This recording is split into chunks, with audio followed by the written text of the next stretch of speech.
ভাই ও বোনেরা, কখনো কি মনে হয়েছে হয়তো আল্লাহ আমাকে ভুলে গেছেন, হয়তো আমার কষ্টের শেষ নেই, হয়তো আমার দোয়া আর কবুল হবে না? যদি তোমার হৃদয়ের গভীরে এমন প্রশ্ন কখনো একটু হলেও ফুটে থাকে, তাহলে এই ভিডিওটা তুমি শেষ পর্যন্ত দেখবে, কারণ আজ আমি তোমাকে যে 7টি লক্ষণ দেখাতে চলেছি সেগুলো আল্লাহ তাআলার রহমতের এমন নিদর্শন যেগুলো দেখা দিলে বুঝবে তোমার পরীক্ষা শেষ হতে চলেছে, তোমার দোয়ার দরজা খুলে গেছে, আর তোমার চোখের জল ফেলে দেওয়া প্রতিটি রাত কেয়ামতের দিন আলোর মতো সামনে দাঁড়াবে। এটাই আল্লাহর প্রতিশ্রুতি। আল্লাহ তাআলা বলেছেন, নিশ্চয়ই কষ্টের সাথে রয়েছে স্বস্তি। আর রাসূলুল্লাহ সাল্লাল্লাহু আলাইহি ওয়াসাল্লাম বলেছেন, মুমিনের কষ্টের প্রতিটা মুহূর্তেই গুনাহ মাফ হয়। তাই আজ যা শুনবে এটা শুধু জ্ঞান নয়, এটা তোমার হৃদয়ের জন্য এক ওষুধ যা তোমাকে নতুন করে বাঁচার শক্তি দেবে। প্রথম লক্ষণ, তোমার অন্তরে হঠাৎ অকারণ এক প্রশান্তি নেমে আসে। ভাই ও বোনেরা, কষ্টের সময় মানুষ ভেঙে পড়ে, অস্থির হয়, মন ছটফট করে, কিন্তু যখন আল্লাহ তাআলা একজন বান্দার পরীক্ষা শেষ করতে চলেন, একটি অলৌকিক পরিবর্তন ঘটে তার অন্তরে। হঠাৎ এক শান্তি, যে শান্তির কোনো ব্যাখ্যা নেই, কোনো যুক্তি নেই, যেন হৃদয়ের ভেতর কেউ আস্তে করে বলে দিচ্ছে সব ঠিক হয়ে যাবে। এই প্রশান্তি তোমার নিজের তৈরি নয়, এটা আল্লাহর পক্ষ থেকে সরাসরি তোমার অন্তরে নাজিল হওয়া এক নূর। কোরআনে আল্লাহ বলেন, আল্লাহ যাকে হেদায়াত দিতে চান তার বুককে ইসলামের জন্য প্রশস্ত করে দেন। আর রাসূলুল্লাহ সাল্লাল্লাহু আলাইহি ওয়াসাল্লাম বলেছেন, যার হৃদয়ে আল্লাহ নূর দেন সে আলোতে আলোকিত হয়। মুসনাদে আহমদ। তুমি আগের মতো আর অস্থির থাকো না, কান্না আসে, তবুও মনে হয় আল্লাহ আমার জন্য কিছু লিখে রেখেছেন, আমি একা নই। এটাই প্রথম লক্ষণ। পরীক্ষা শেষ হওয়ার আগে আল্লাহ তোমাকে ভিতর থেকে শক্তি দিতে শুরু করেন। হৃদয়ে নেমে আসে এমন এক শান্তি যা মানুষ বোঝে না, কিন্তু তুমি গভীরভাবে অনুভব করো। দ্বিতীয় লক্ষণ, হঠাৎ তুমি গুনাহের প্রতি তীব্র ঘৃণা অনুভব করতে শুরু করো। যখন আল্লাহ তাআলা কারো পরীক্ষা শেষ করতে চলেন, তখন সেই বান্দার অন্তরে একটি বিশেষ পরিবর্তন দেখা দেয়। আগে যে গুনাহগুলো তোমাকে টানত, যে ভুলগুলোতে তুমি বারবার পড়ে যেতে, হঠাৎ সেগুলোর প্রতি এক ধরনের ঘৃণা জন্ম নেয়, যেন মন বলছে, আমি আর আগের মানুষ হতে চাই না। আমার রব আমাকে নতুনভাবে লেখার সুযোগ দিচ্ছেন। এটা তোমার ইচ্ছা থেকে নয়, এটা আল্লাহর বিশেষ তৌফিক। কোরআনে আল্লাহ বলেন, আর তিনি তোমাদের কাছে ঈমানকে সুন্দর করে দেন এবং কুফর, গুনাহ ও অবাধ্যতাকে ঘৃণিত করে দেন।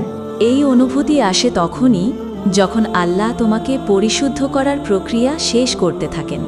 যখন পরীক্ষার শেষ প্রান্তে পৌঁছে যাও, আল্লাহ তোমার হৃদয়কে এমনভাবে পাল্টে দেন যে তুমি নিজের গুনাহ দেখলেই কেঁদে ফেলো, নামাজ না পড়লে ভিতরটা ব্যথা করে, অন্যায়ের কথাও সহ্য হয় না।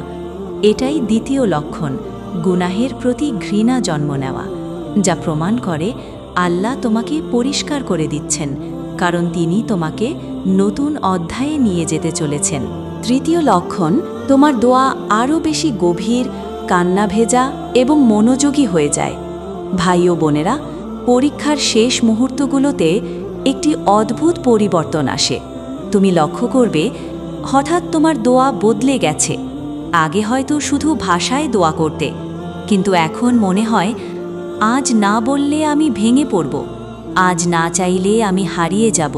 দোয়া মুখে নয়, হৃদয় দিয়ে বের হতে শুরু করে। চোখের পানি আপনা আপনি নেমে আসে।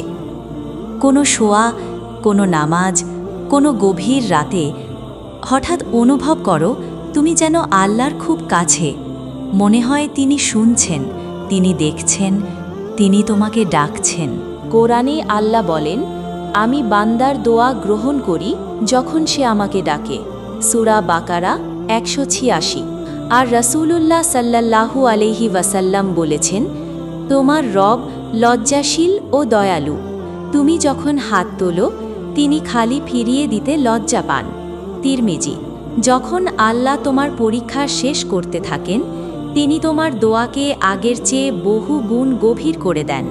তোমার হৃদয় ভেঙে তার দিকে ঝুঁকে যায়, কারণ পরীক্ষা শেষ হওয়ার আগে আল্লাহ বান্দাকে নিজের দিকে আরও কাছাকাছি টেনে নেন।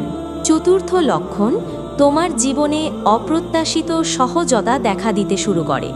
ভাই ও বোনেরা, যখন আল্লাহ তাআলা তোমার দীর্ঘ পরীক্ষা শেষ করতে চলেন তখন একটি খুব সূক্ষ্ম কিন্তু শক্তিশালী পরিবর্তন দেখা যায় তোমার জীবনে। যে কাজগুলো আগে আটকে যেত, যে দরজাগুলো বারবার বন্ধ হয়ে যেত, যে মানুষগুলো সাহায্য করত না, হঠাৎ একদিন দেখবে সবকিছু অপ্রত্যাশিতভাবে সহজ হতে শুরু করেছে।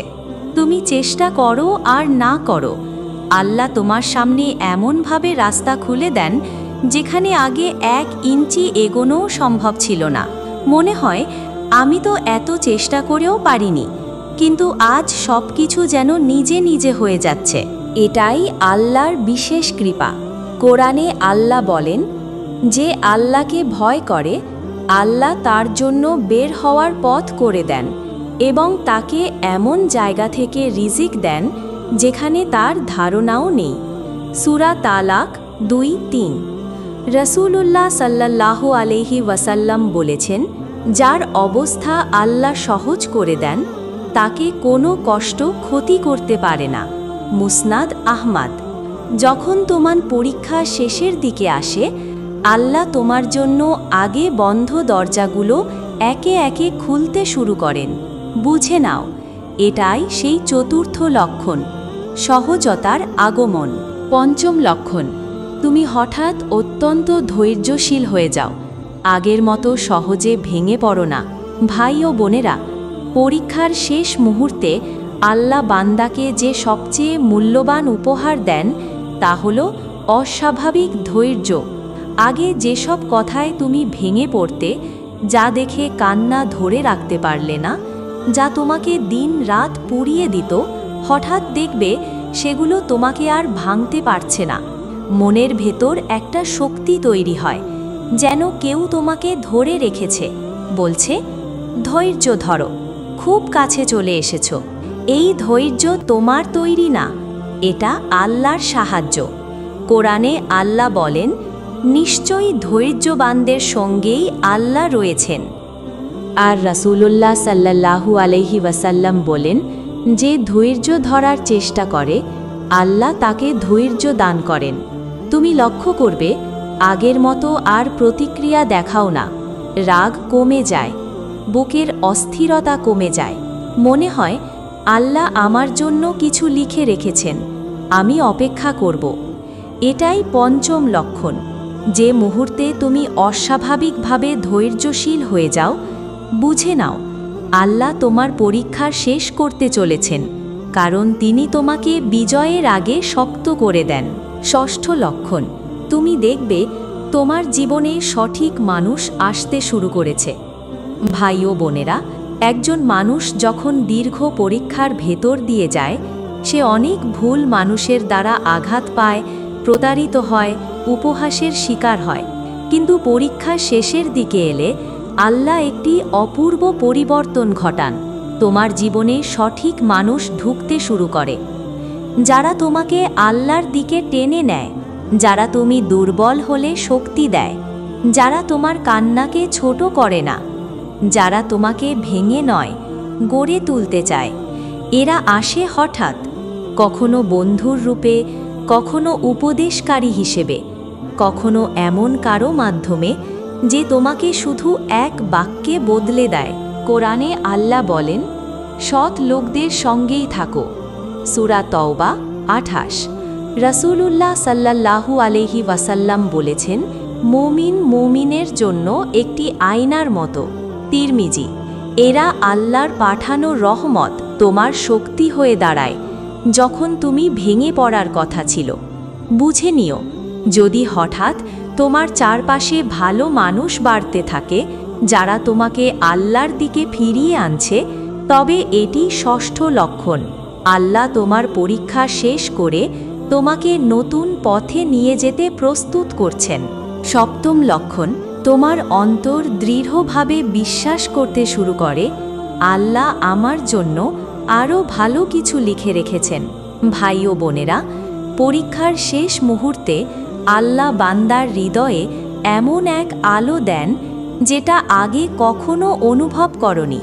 হঠাৎ দেখবে যে জিনিসের জন্য তুমি কাঁদতে, যে মানুষের জন্য রাত জাগতে, যে দুঃখে ভেঙে পড়তে, সেই সব কিছুর ওপরে এক অদ্ভুত ভরসা এসে বসেছে।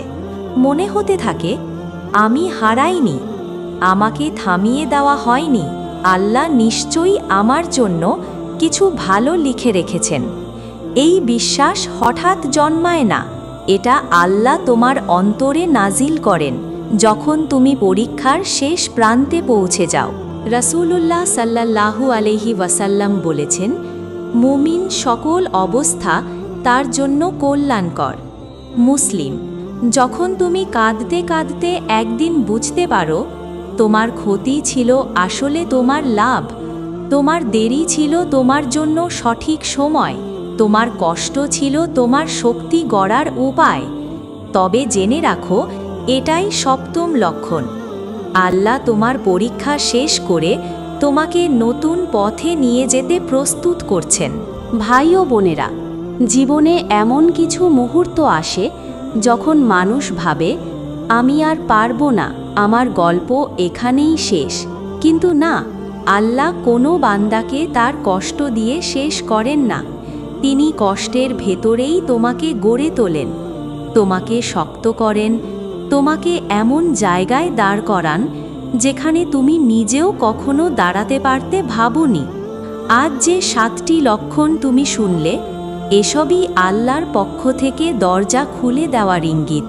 তার দেরি আছে কিন্তু ব্যর্থতা নেই, তার পরীক্ষা আছে কিন্তু পরিত্যাগ নেই, তার নীরবতা আছে কিন্তু অবহেলা নেই। হয়তো তুমি অনেক কান্না করেছ, হয়তো অনেক চাপা হাহাকার জমে আছে, হয়তো কেউ তোমার ব্যথা বোঝে না, কিন্তু আল্লাহ বোঝেন। তিনি জানেন তোমার প্রতিটি নিঃশ্বাস, তোমার প্রতিটি রাতের দোয়া, তোমার প্রতিটি হতাশার মুহূর্ত। আজ যদি তোমার জীবনে এই 7টির যে কোনো একটি লক্ষণ থাকে, তবে গর্বের সাথে মাথা তুলো, কারণ আল্লাহ তোমার গল্পটা নতুনভাবে লিখতে শুরু করেছেন। হাল ছেড়ো না, তোমার জীবনের সবচেয়ে সুন্দর অধ্যায়টা এখনও সামনে অপেক্ষা করছে।